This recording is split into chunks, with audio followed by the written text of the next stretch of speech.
Good afternoon and welcome to Office Hours. I'm Linda Hammes, your host for Office Hours and co-founder of Tertulia.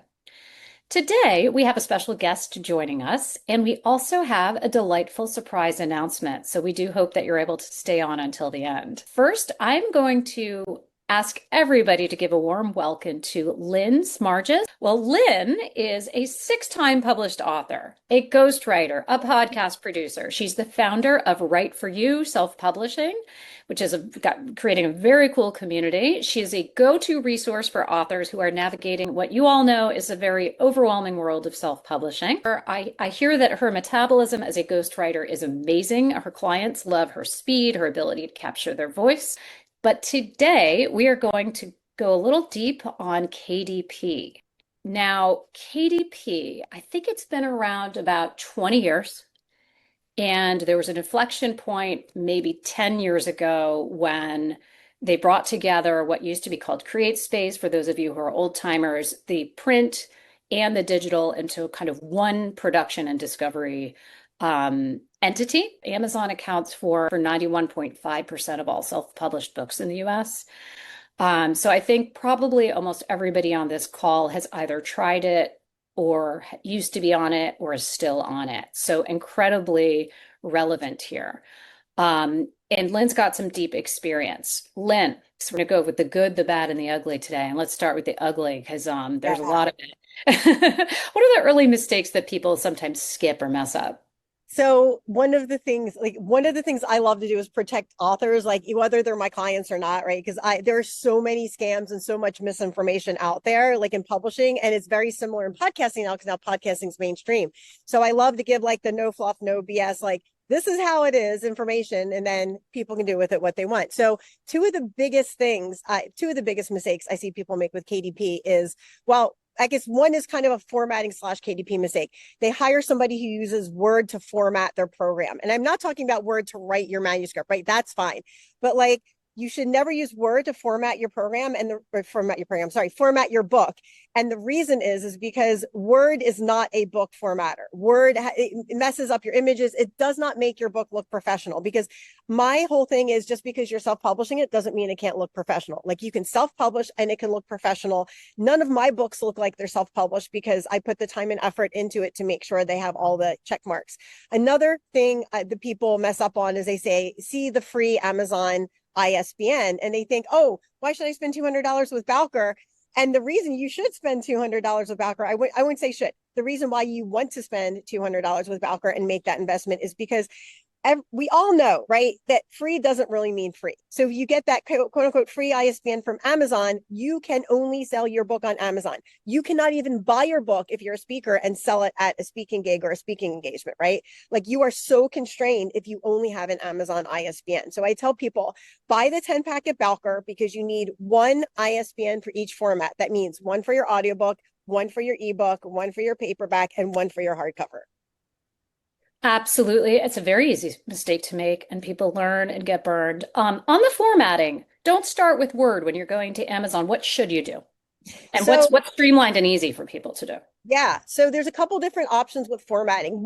The formatting program I use when I format books for clients is Atticus, and that's made by Dave Chesney. And Dave Chesney is like a very big name, and Atticus is a specific book formatting program. Like, that's what it does. So if you hire somebody or you do it yourself, you want to make sure you have a specific book formatting program like Atticus. There's like two or three out there that are really good, but I like Atticus the best, so I just use that one a lot.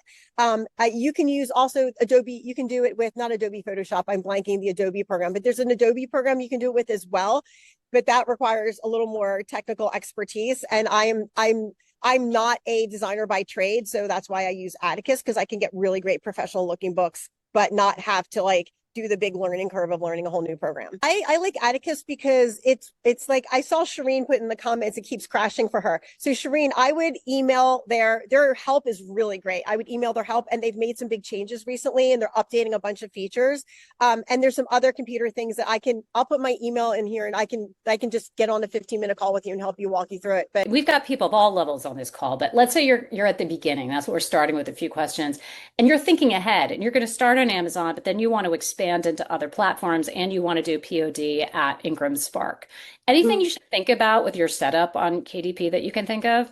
Oh, yeah, yeah, yeah. So just like you just want to make sure you're within the bleed lines and within the margins. And Atticus, because it is a formatting program, right? You're always in there. And that's where it's problem with Word is because even if you format it on Word, it doesn't always fit all the places because it's really wonky like that. But Word wasn't made to be a book formatting program. Atticus is. So I would say as long as you have it professionally formatted by someone who is a professional formatter that doesn't use Word and ask them because I have talked to professional formatters and they're like, I use Word. I'm like, I don't consider that professional formatting. So just make sure they're using a professional formatting program. And if they are, your book should fit in all of the things unless they've done something wrong, right? Like, because you have to know what your book size is. And then you have to, obviously, you're importing all your content in there, and then you end up with a number of pages for your paperback.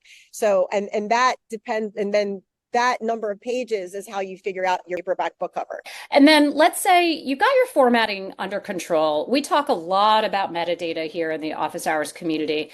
Let's just talk a little bit about setup of keyword, category Mm-hmm. selection. What do you advise clients? What mistakes do you see them make that are particular to KDP? Any best practices? There's obviously a world of consulting, aka also consulting scams out there around how to get up the rankings in the KDP, the Amazon categories. What do you think really matters, and how should authors in the beginning be thinking about this? So yes, so there's two things on KDP you want to absolutely do. One is you want to have a really, really, really good book description, right? Especially like if it's nonfiction or fiction. If it's nonfiction, you want like 3 or 4 bullet points to say like, what are you going to learn when you read this book? Like, what are the pain points it's going to solve, right? Because like us as authors, when we look at our book, we're like, oh, our book is awesome because it has this. But we have to think about it from a reader's perspective when we're marketing our book, not just even a big marketing plan, but when you put your Amazon description up, right? What pain points is that going to solve for the reader? Even if you're a fiction writer, you're still going to solve pain points for somebody like entertainment or like romance spicy or whatever it is, right? So you want to make sure you're solving those pain points for your reader in your Amazon description. Have a really good Amazon description. And I can't remember how many words you can use, but use as many as you can, but don't be fluffy, right? Because people know when you're trying to be fluffy. So have a really good Amazon description for your page. And then there's a thing underneath that where you can actually put graphics. I would say highly recommend using that. I'm adding that to mine now because they didn't have that when I published my books. But and the other thing I would say too is fill out your author page because if you plan on doing more than one book and someone follows you as an author, as soon as you put out that other book, they're going to get an email saying, hey, so and so put out this other book, you want to check it out. And here's the other thing for people for anyone who has like different last names or author pen names or whatever. So I have an author pen name, Aliquity, which I put my travel gluten-free book under because my podcast, Travel Gluten-Free, my personality is Aliquity. So that's a whole the personal brand I have on that. And then I have a different brand for my authorship and my writing, which is Lynn Smargis. And so I have 2 different author things on Amazon, and you can find both of them.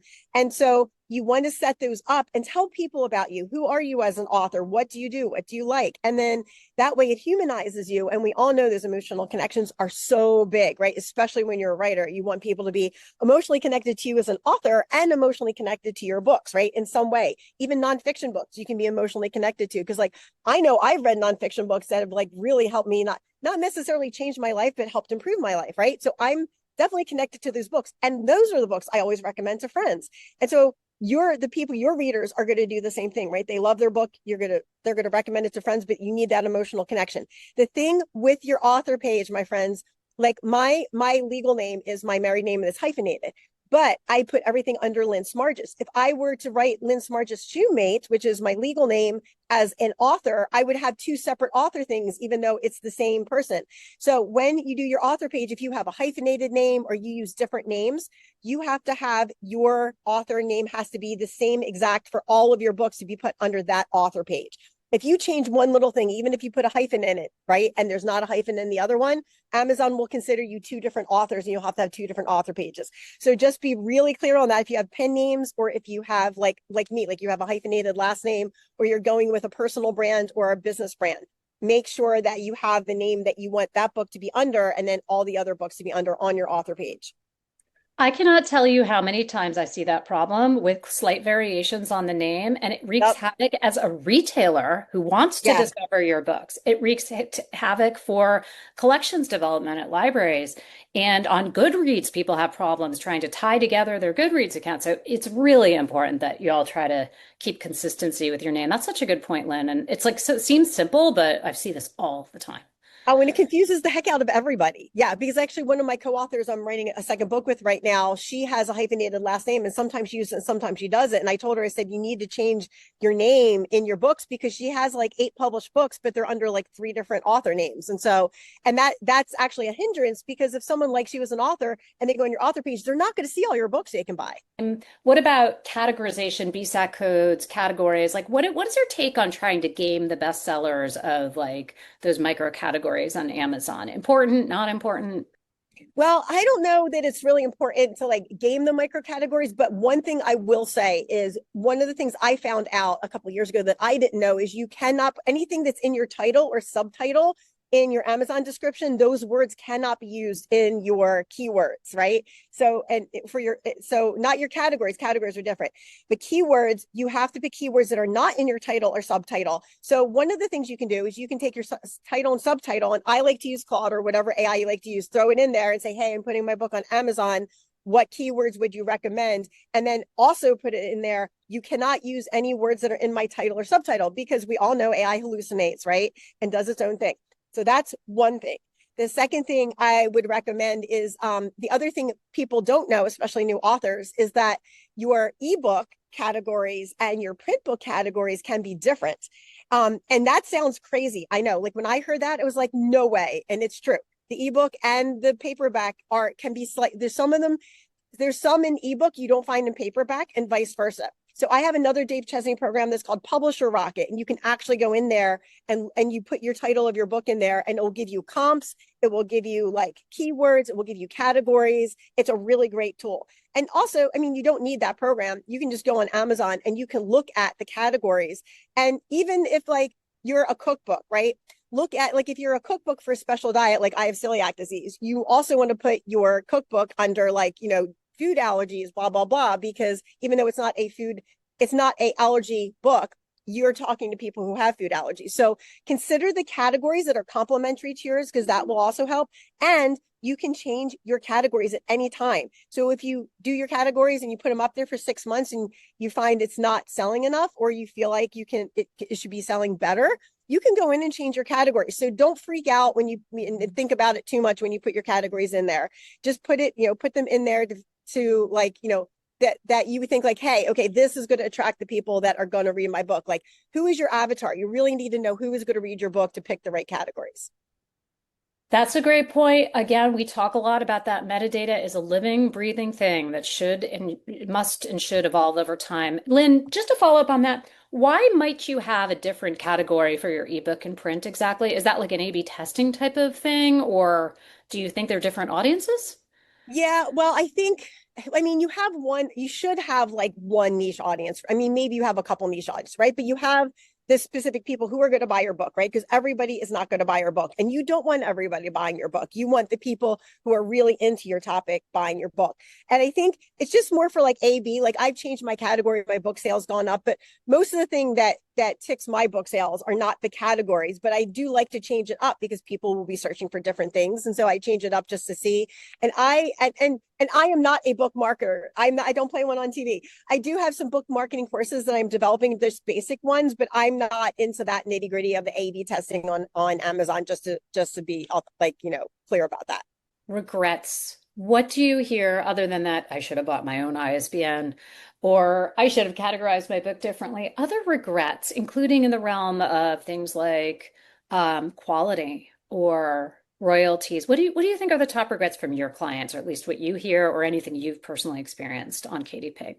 Okay, so one thing, it actually has to do with hybrid publishers. It's some people that are in my community have used hybrid publishers, and they found out that the hybrid publisher has actually hijacked their KDP account and they can't get in it. So if you are using a hybrid publisher, make sure your KDP account is set up under your name and that your publisher does not have control over your account, because once they do, it is very hard to get back control of your account. Typically, I mean, it's a mess. It's a dumpster fire. You just don't want to go there. So that's definitely one thing. Make sure you have control of your KDP account, no matter who you are publishing with, if it's self-publishing or hybrid. You should be able to log into your account, see your KDP bookshelf, see your stats, and see how much money you're making at any time. And if any hybrid publisher tells you anything different, run the other way and say no. Um, The other thing I think is like, if you are co-authoring with somebody, make sure you have some kind of a, like literally written agreement, whether that's written by a lawyer or you write it up and you guys both agree to it, of who's getting what royalties. So with me and my other two co-authors that were writing the second book, we just agreed on the first book, okay, like we divvied out the work, and then we are like, okay, we're just all going to split it in thirds, and we agreed on that from the beginning. And so we're just taking that for the second book. But make sure that is clear before you put anything on KDP, because once you start rolling in the money, people can get weird. So make sure you have that agreement out before you roll it out on KDP.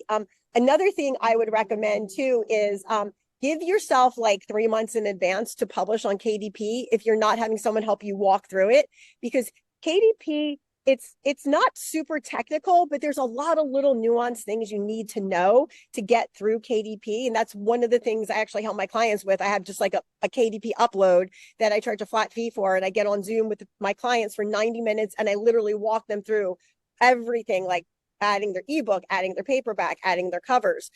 Another thing you want to do too is when your book cover also has to be a certain size and certain bleed. And if it's not, KDP won't accept it. And so I have seen, sorry, I'm outside at a coffee shop. I have seen authors who have gone with hybrid publishers and then their stuff doesn't work on KDP. I've seen people do self-publishing and their stuff doesn't work on KDP. KDP has a specific, like, and you can just Google it up. It'll tell you like what all their specific things are, but you need to make sure that you work within their guidelines, because if you don't, you can't put your book up there. And even if you're going with a traditional or hybrid publisher, they're going to put your book on KDP because that's where most people are going to find it. And it's been that way for a long time. I actually just went to a really great writers convention here in Portland, Oregon, and the gal, Jane Friedman, who probably have heard of, she's got a book on writing for writers. She's actually going to be a guest on my podcast. I'm super excited about that. She actually did a whole talk on how traditional publishers are losing a lot of power, and the power is now transitioning to the author. So we as authors have a ton of power, and we can definitely wield that through KDP on our own platforms, right? So like, yeah, definitely. Even if you are going with a traditional or hybrid publisher, you're still going to be on KDP. So make sure you have your author page ready. Make sure you have your KDP account signed up for before you go with any publisher, so you have control of that. And yeah, and know your keywords, know your audience, know who's going to read your book, and then work within those parameters. Because if you know who's going to read your book, you can market better to them. You're going to make better descriptions, and you're going to get your book into the right hands. I love that these tips are relevant to you, even if you're not self-publishing, if you're with a hybrid, or even public, just like the lessons of working with a publisher and what you push the publisher to do relative to metadata. Take the control, people. That's great. Some good questions in the chat. One person asked, how do you fix the mistake when you do use the Amazon ISBN? And the ever helpful SN St. Clair said, yes, you can unpublish and republish, but you'd lose your reviews. So you can ask KDP to transfer, but it's not always guaranteed. So it's a good mistake to figure out early on. And another thing you can do, which I have said to other authors who I've talked to, and they've had like a really bad experience, or they're not getting paid for their first book that they published, right? That's, oh my gosh, that's the worst. I can tell you horror stories all the day about that, but that's not this topic. So anyway, one of the things I tell people is you only need 20% different content to make a second edition. So it's honestly probably easier to republish your book as a second edition and then to use your ISBN and then just say, hey, here's my second edition. It's new and updated. So people get excited about new and updated things than it is to try to go through the hassle of getting your first book on a independent ISBN from Bowker. And you would lose the reviews to the first edition, but you can still try to market accordingly. I think what I would do is, you've got that long description field. Take your 2 best reviews and put them into your second edition in the description field, maybe. Could you do that? You could do that. And I have seen authors who put like their reviews in their description. You can do that. But honestly, like I would leave my first book up there with the reviews and then just put the second edition up there. And a lot of times too, if people see a second edition, they're most likely not going to buy your first, because like, why would you buy the old edition, right?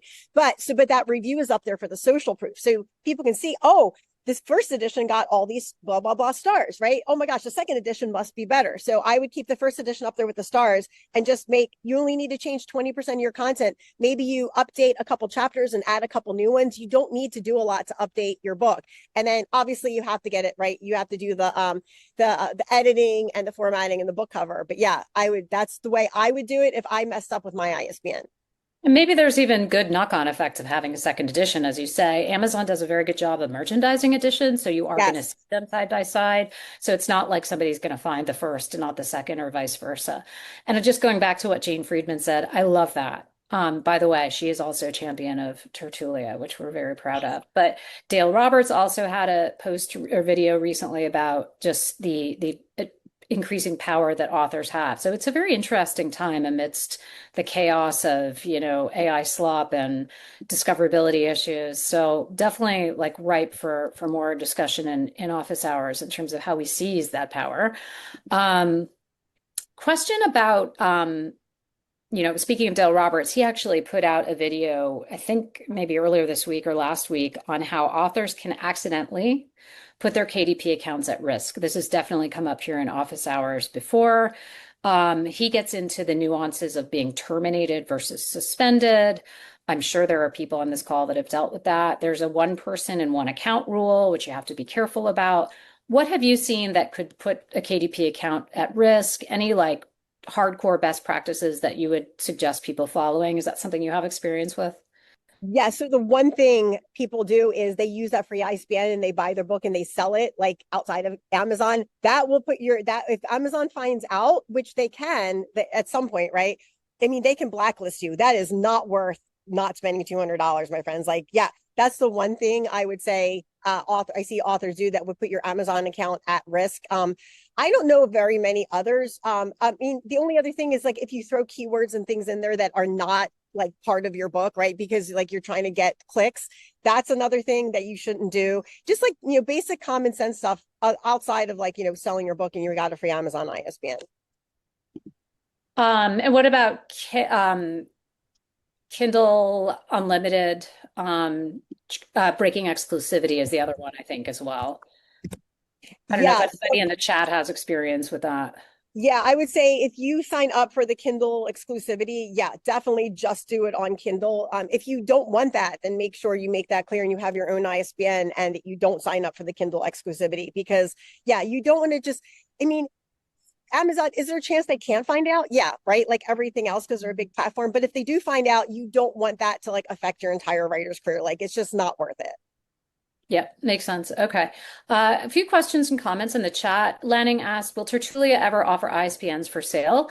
Bowker is the only place, as Lori says, to buy it. We could become a reseller if we were doing more of the production around your book, and we would buy up and then resell them to you. And of course, we would do that in a way that would be beneficial to the author. But it's not really relevant to us at this time. So I can't never say never. Well, one of the things, Linda, I want to add to that is having ISBNs for sale isn't just selling the number. There's a whole like process and you have to like go through the government library. I mean, it is a huge deal. And that's why I just say, just go to Bowker and buy them. Like, it's not a big deal, like who's selling, because I mean, like, it's just, yeah, just go to Bowker and buy them. Linda's got a lot of other stuff to do, like make awesome author websites for y'all. Exactly. You said it. Lou asked, KDP published my paperback and it was purchased. Then it couldn't be found. Then it was searchable and was purchased and then unsearchable again. I finally got to an actual person in support and they claimed it was searchable. It was not. Currently, prospective buyers can't find it. Thoughts? And then Jane said the same thing happened to her. So what is this behavior? And I don't know if Lynn, if you have a comment or anybody else in the chat who has solved that issue. So some of my authors have had this issue. Sometimes when you upload a book, like they accept it. And then for some reason, like they're like my book, like when my one book, Sensible Senior Solutions, they accepted it. And then I saw it up there and then it disappeared. I'm like, heck. And then I found out my keywords, I had some stuff in my title and my subtitle that ended up in my keywords. And that's why they took it off. So I would say, check that first. See if you have any keywords that are the same as your title or subtitle. And if so, change it and then reach out to support and be like, hey, I just changed my keywords. I realized there were blah, blah, blah. Can you please republish my book? But I would just, other than that, I can't think of anything off the top of my head. I would say like email Amazon, send them a screenshot of what you're seeing or what someone else is seeing and let them know like what's going on. And sometimes it does take a while for them to get back to you, but just keep at it until you get to actually talk to somebody. If you bug them enough, you'll get to. My internet is cutting out. Yes. I was There just we go. putting it on the chat. Somebody said, what if I have ISBNs on Amazon, but then I go and I decide I want to sell, and it's not exclusive, and then I decide I want to go and sell on Tertulia directly as well. Am I in trouble? No. Now, sorry. Oh no, as long as you have purchased your ISBNs from Bowker, you can sell your books anywhere. Like I buy copies of my books and sell them at conferences and expos and stuff. But this person is saying they did get a free ISBN from Amazon. So Oh, technically they would be in trouble, and you should be careful of that. However, the same rule applies that Lynn described, where you can do a different edition and sell it yeah. yourself. Yeah. But if you have a free ISBN, yeah, you can't put your book on your own, even your own website, unfortunately. It's only Amazon. End of story. Like, yeah, that's how Amazon gets you because they know authors are excited and like, oh, I don't have to spend the $200, but then they don't tell you, of course, up front all the restrictions on it. Yeah, I think it's like very, very easy to make that mistake. Yeah. Okay, so yes, if you've already made that mistake and you're in the process of changing it, then also make your new edition. You can still sell on Tertulia. And in that, that's a great segue. Lynn, what are your thoughts about how many different distribution partners to have, how wide to go? It probably depends on the type of book you have and what your community of readers is like.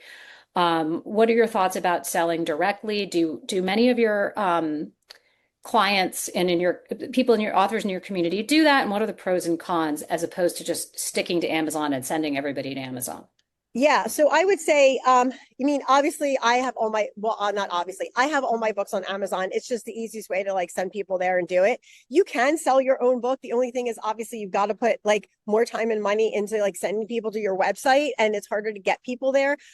Although the one great thing about Amazon, because it is order on demand, right? Like you can like order 10 of your books and bring them to whatever conference or expo or like wherever you're going and sell them like that as well. One of the great ways to sell your book is if you can find like one of my friends, she has a book about storytelling and she sold her book she got a professor to make her book part of the curriculum. So if you have a book like that a professor can use as part of the curriculum, that's a great way to get like consistent sales every semester. Or if you can sell your book in quantity to like a nonprofit organization, that's going to help them with solving a pain point, right? That's another thing because nonprofit organizations will buy your book and give it to the people members in their organization that you just need to make sure that you get in before their line budget. So there's a lot of ways to sell it in bulk. So I would say if you're selling it on your own, sell it in bulk to make it worth it. And think of like complimentary people who would buy your book, who would use it for like either their clients or whoever it is, the people in their organization. But yeah, I would say selling your own book, you can do it. It's just harder because then you got to direct people to your website and they don't know your website. If you say, look for my book on Amazon, unless you've been under a cave for the past few decades, you know where Amazon is. Sure. Okay. So there's certain circumstances. One circumstance is you've got bulk buys, Mm-hmm. and it might be more financially economically advantageous for you to sell those directly to the buyer. If you've got something like a course adoption, of course you want it everywhere that people can buy it because that's just it's gonna be easier. But if you can sell them in bulk, again, that's probably you might get better pricing for Yeah. doing that. And we have done, somebody said in the chat, we have done bulk discounts as well through Tertulia. So just know that if your book is available through Ingram, we can help accommodate that. And we have done that for various authors. School visits, yeah, have led to bulk sales for people. So those are all great tactics. But what about also sell other reasons to sell direct? So what if you're doing limited editions, signed Mm-hmm. copies, that's inscriptions. Do you Yeah, have any clients that are doing that? It seems like I that has do. grown so much, which I think is so beautiful in the kind of digital world we live in that people are doing Yeah. artifact. there's some people like me.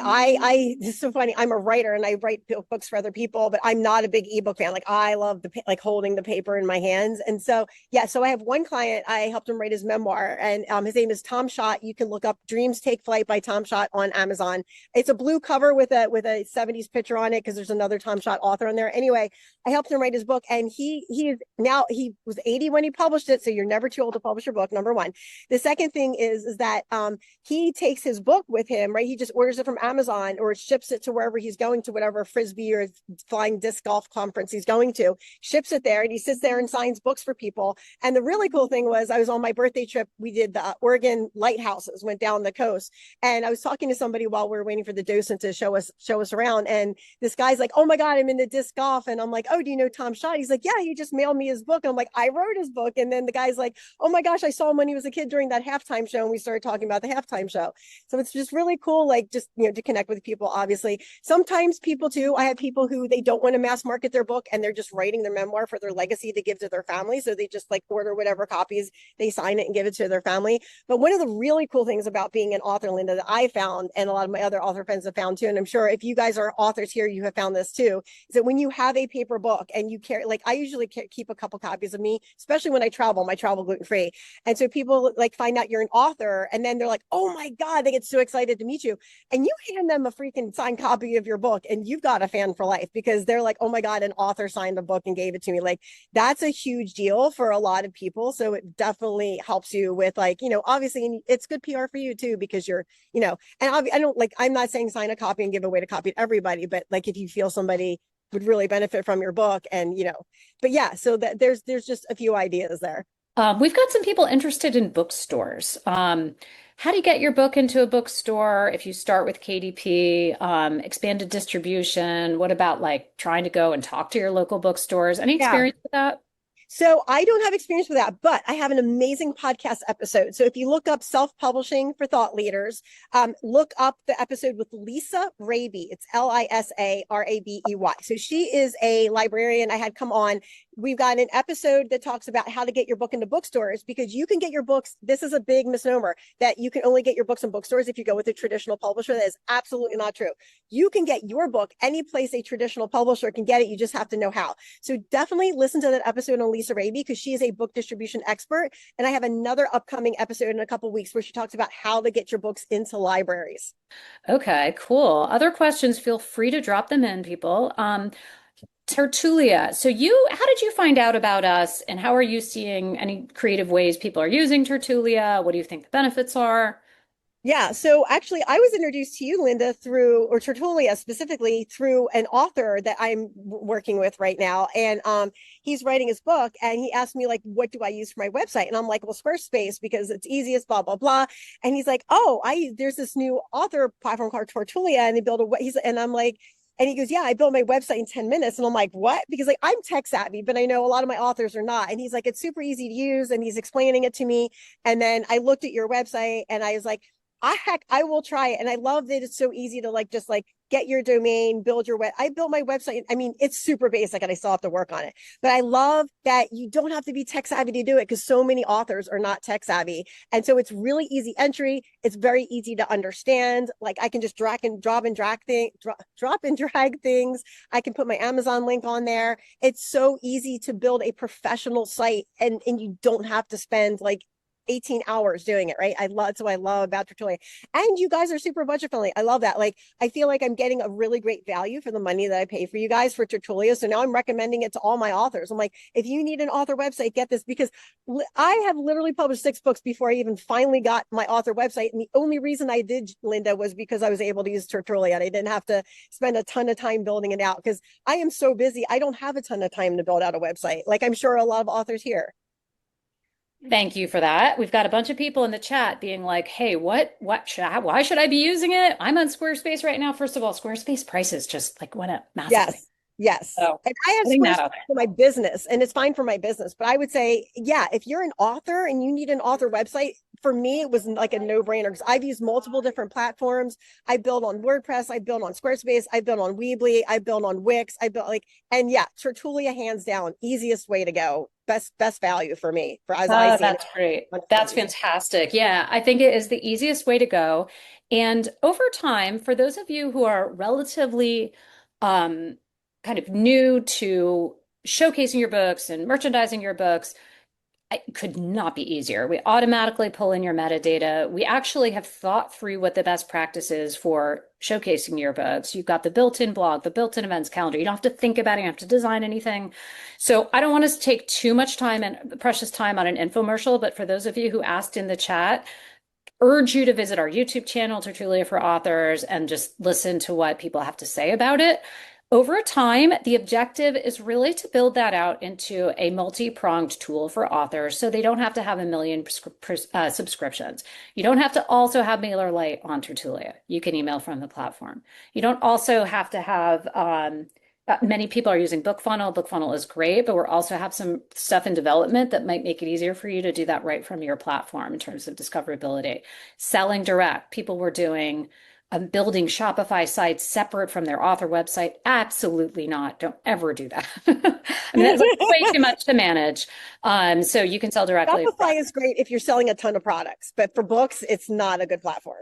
Exactly. And we are rolling out merch sales. Yes. I'm super excited because that's actually one of the things I was going to suggest as a feature because I'm like, start doing some merch and see how it goes. Yes, so I'm really excited about the merch sales. I think it's going to be super fun. So yes, thank you for being such a champion of what we're doing, helping spread the word. Got a lot of nice comments in the chat about Tertulia saving money and time. So for those of you on the call who are new, hope you'll try it. There's literally no downside in you taking your free trial, reaching out, asking for help. And Lynn, thank you so much for the wealth of information. There is going to be a lot of playbacks on this bad boy because people want to understand better how to handle their ISBNs, their metadata, and I'm sure you're going to find a lot of followers out of this call. So thank you so much. No, thank you so much for the opportunity to come and chat. And I'm going to put the best way to find out more about me, or if you want to know, like, because I drop information every day, is in my school community. So I'm going to put it down here. It's the school link. It says Publishing for Professionals. Another way to find out more great information is if you want to go to my podcast, which is called Self-Publishing for Thought Leaders. And I will also drop that link in the chat. It's a great podcast. So I think you all get a lot out of that. Thank you so much, Lynn. And you are very, of course, welcome and hope you can stay on even if you have to multitask in the background. We appreciate your time. I just wanted to take a last minutes of our call to pivot to make an announcement to everybody here. I think probably like 95% of the people on this call know my colleague Ilea Coles. What you know her because she probably helped you launch your website. She is an amazing problem solver. She is an amazing listener. She is the steady hand of the author relations team of Tertulia. And also, I can assure you, but you don't see this side, she is an ambitious startup person. So she wants to grow this company as much as I do, I think, don't you, Eileen? Definitely. But what you might not know about her is that before she came to Tertulia, she got an MFA in writing at Columbia University after graduating from Princeton.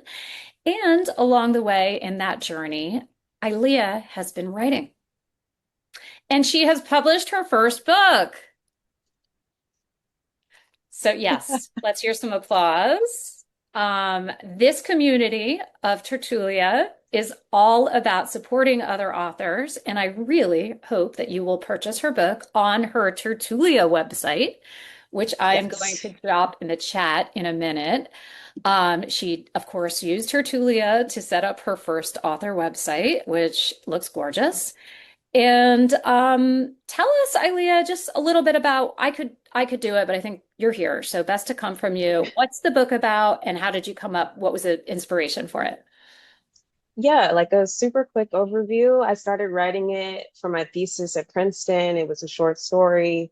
I developed it at Columbia for my thesis into the novella, and it's kind of about what it means to be a Black woman in this country and kind of be invisible or forced to be pushed down or silenced, and what that does generationally, and the trauma and how it impacts family lines. So I hope you enjoy it. It's like a speculative horror, based in household. Yes, there it is. And I made it actually with Ingram Spark, which was hard. I didn't know about Atticus enough, and I started in Word, and it was hard, like Lynn said, but we made it happen. And thanks to Linda's support and everybody's support on the team, and all of you guys inspired me. So thank you all. Oh, that's a really cool story. I don't think I remembered that the grain of this was way back in your undergrad years. So Yeah, story that really stuck with you. That's awesome. And then in terms of the what is it about? I mean, what a like profound explanation. I think it's also you said it takes place in a household, so there's an allegory really of a family that tells that exactly. story. Yeah. A lot of punch in a very um, sort of pared down book. It's harder to write short than long. So was that a challenge for you to cut it down? Yes. Well, I thought of it as a short story first. So I was kind of wary about expanding it, and my professors encouraged me to. So maybe it was the other way around. I It's harder to see. stretch it. Yeah. I see. Interesting. Okay. And high and low point of like all those actual years that you put into kind of bringing a book into the world. What do you think is the high and low point? I think the high is probably seeing it now, and knowing it's out there at least. I don't know, if it'll get a lot of sales or whatever, but it's cool to start a legacy like that.